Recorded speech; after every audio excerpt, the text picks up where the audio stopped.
Благодарам, председателе.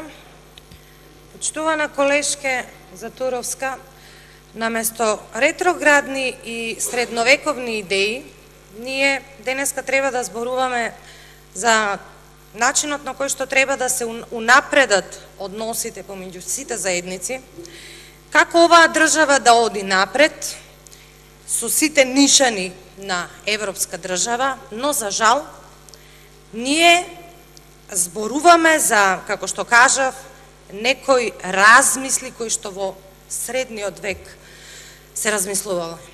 Имаме платформа во која што се бара промена на национални символи, во која што се бара македонците да најдат формула, а вклучително и членовите и замениците на комисијата ќе треба да најдат формула како да се откажат од самите себе, за да може да задоволат барања на внатрешни и надворешни сценаристи.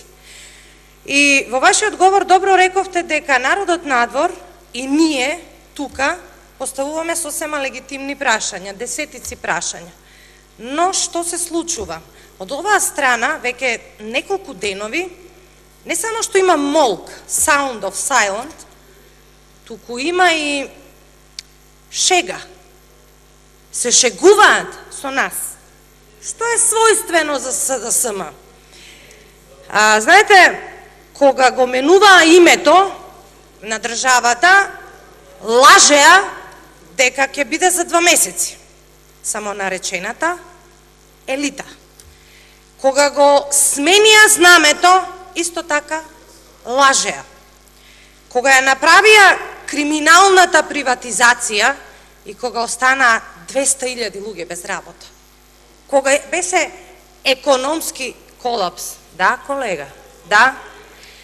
Кога беше економски колапс во Република Македонија, па ни требаа 10 години и се уште не е дојдено до тоа ниво на кое што треба да бидеме, само наречената елита исто така се смееше.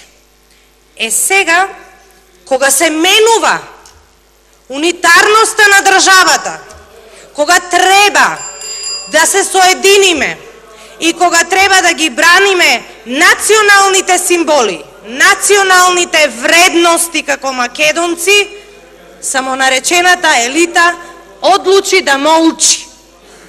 Но народот, немојте да мислите дека ова позитивно ќе го оцени, колега. Да, нема да го оцени позитивно. Овој молк е недозволив. Прашањата се легитимни. Не мора нам да ни одговорите. Одговорете му на народот. Одговорете им на оние кои што гласале за вас, ама не знаеле дека ќе дојде до оваа состојба. Povedете, госпоѓа Затуровска.